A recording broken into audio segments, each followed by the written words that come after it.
So you presented your content strategy and then they cut the budget anyway.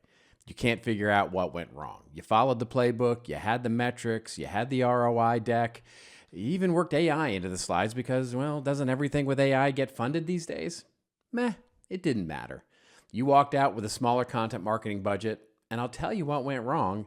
You asked for the wrong thing.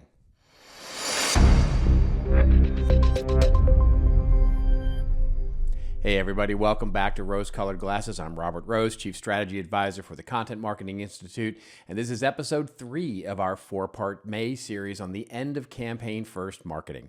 So in episode 1, a couple of weeks ago, we made the case that content-led marketing is what comes after these 30 years of campaign era workarounds.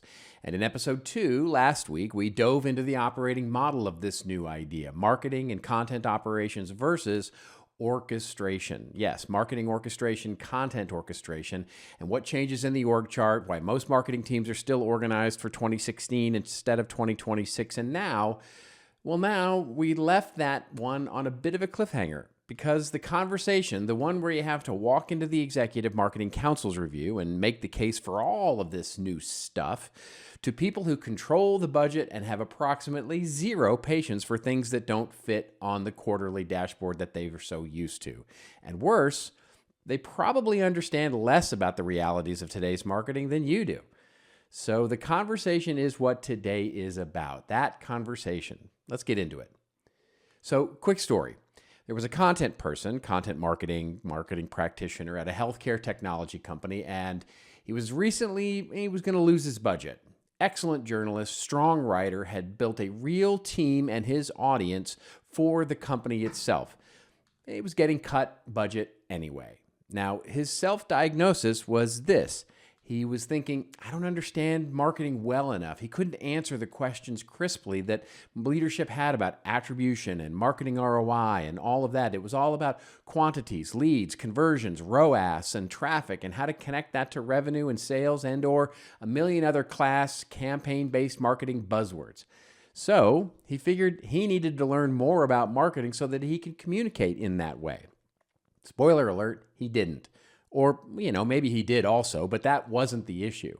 More importantly, as a former journalist that worked in a media operation as a content professional, he had already learned the thing that the company actually needed. He just didn't know how to ask for it in his language. You see, most marketing leaders lose the argument of modern content marketing because of a tension between time and tenure. So here's an example of this. So research firm Spencer Stuart's most recent data has CMO tenure at 4.1 years. Now that's compared with 5 years for the rest of the C-suite. The CMO knows she is going to be there less time than anybody else. So when she walks into the executive review and thinks to ask for a long time horizon investment, what she's actually asking to do is, pave a road that she probably won't drive on. Then if you add Gartner's 2026 CMO spend survey, where marketing budgets flatlined at 7.8% of revenue, 56% of CMOs say they don't have the budget to execute a 2026 strategy. The CEO is asking for revenue growth, AI-driven transformation, all of it simultaneously. Less money, less time, fewer people. And then here you come walking into the room with your ask for better content-led marketing and more things. And so, this journalist turned content marketer at the healthcare company, let me tell you what was actually happening. So, he'd been there a few years, built a small but loyal audience around the company's blog and their resource center. The kind of operation that, if you measured it properly, was doing exactly what content marketing is supposed to do. People came back, they read the next thing, the brand had a voice, they recognized they were reaching new people, driving organic search, creating trust, and getting referred more frequently. But marketing leadership kept asking him a different set of questions. What is the attribution model? What is the pipeline contribution? Does content quality really matter now? Because we can probably get more out of this with less. In other words, AI is supposed to do half of this work now, right? And he couldn't answer those questions fluently. He concluded the problem was him, that he needed to learn more about marketing and classic campaign-oriented metrics so that he could align his team's efforts with, the classic marketing organization. But here is what was actually happening. He was making the mistake that I see so many marketing leaders now making when they pitch content and content-led marketing. He was trying to translate what he was doing into the vocabulary the business already used. Engagement, MQLs, awareness, pipeline contribution, the standard menu of classic campaign-focused marketing. That translation is the trap, because every word he was translating into what was really a campaign era word, every metric he was reaching for, it was a metric that the business already had a way to measure, already had a budget line for, already had a verdict on. And the verdict was, by the way, we already do that, so we're not impressed with your need for more to do more of that. And we can probably do it more efficiently, really. Said even more simply, if you go into the room and you ask the room for more resources to make better content, what the room hears is, are you saying our current content isn't good enough and that you're not creating good content? And if it's not, why would giving you more ensure that we would get better content? And if you ask for thought leadership, the room hears, well, we already pay for thought leadership. We have subject matter expertise. We're thought leaders, aren't we? If you ask for awareness, the room hears, we've got a brand team for that. We're already doing that. That's outside of your remit. In other words, you're going in looking for permission to build better cars to add to the roads when what you need are better roads to drive the cars you have. Here's the part that a lot of content and marketing people miss, right? The CMO isn't unaware that something is wrong. They know something is wrong. She can feel it.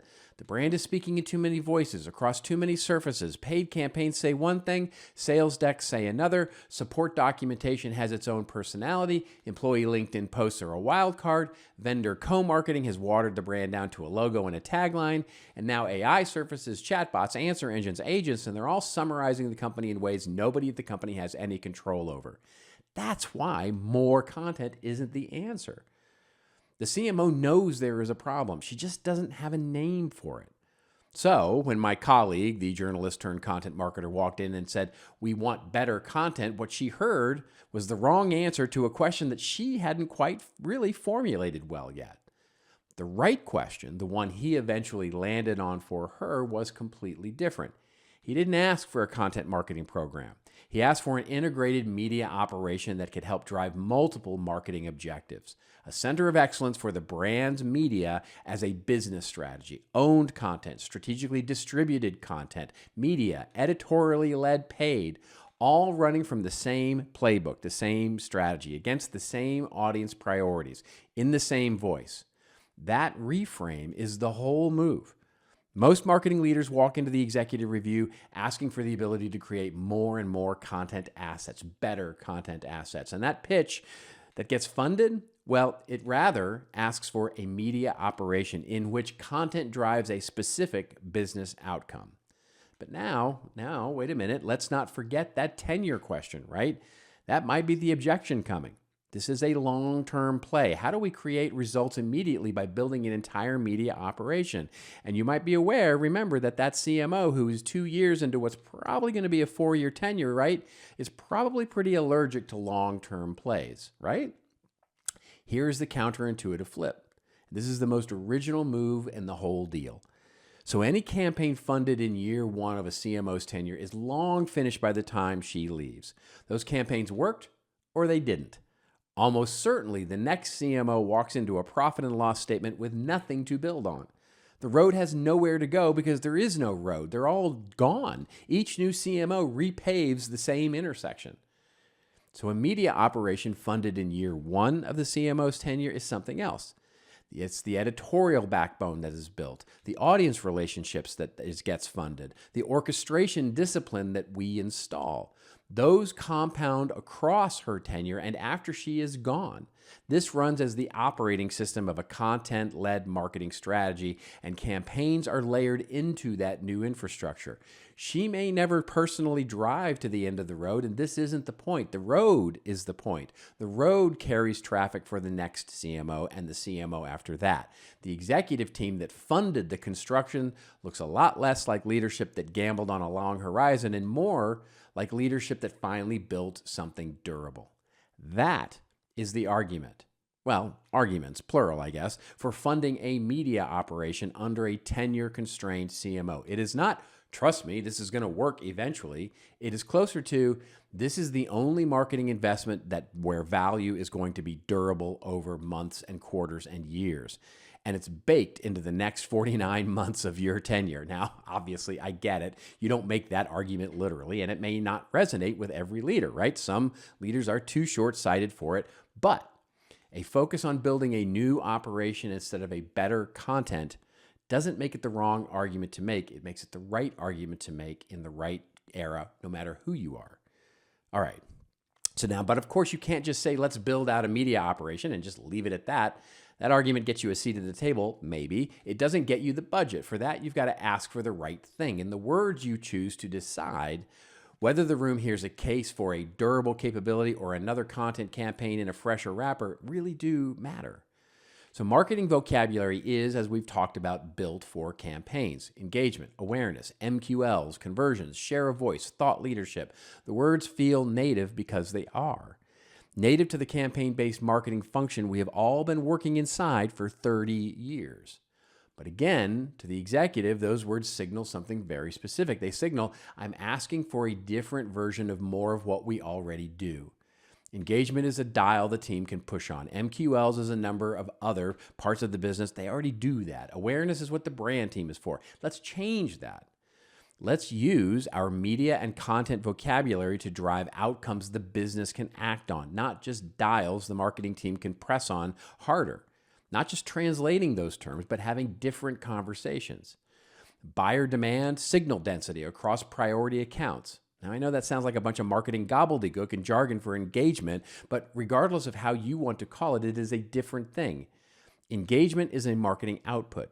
Demand signal density is a sales reality. We can use content to provide insights to sales that they can either see which accounts are in market right now or not. That's a value. There are a number of others that I cover in the article that I wrote on this idea.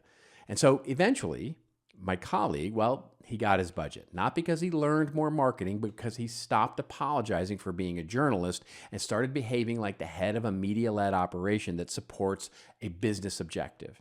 He named the thing the company actually needed, an integrated media operation, orchestration, and made the case for it in terms the business could underwrite as taking action for a business strategy. I've watched this happen. It is the work that I do every day with clients in my consulting practice. Reframing the pitch into an operation as opposed to campaign marketing, helping marketing leaders ask for the right thing in the right room, designing the operating model that backs the ask. If you're heading into one of these conversations and want help thinking it through, the link is in the description. And, well, let's go back to where we started here, right? You presented a content strategy. They cut the budget anyway. The reason isn't that they don't believe in content. The reason isn't that they don't see the data. The reason is what you walked in asking for. You asked for content. They funded content the way they always have, as a campaign on a project timeline against metrics that have nothing to do with what content actually builds. The pitch that's going to work for you asks for something else: a media operation, not a content program, an asset, not an activity, a durable capability that outlives any CMO who funded it, the thing the business actually needs but hasn't been able to quite name yet. Walk in with that pitch, the room recognizing it, especially the CFO. So next week, that's the final episode, and they're going to look at the companies that have already done all of this, right? The content-led organizations whose pitches got funded, whose operating models took shape, and whose numbers are visible enough to use as proof points in your own conversation. In the meantime, remember, it's your story. Pitch it well. I'll see you next week.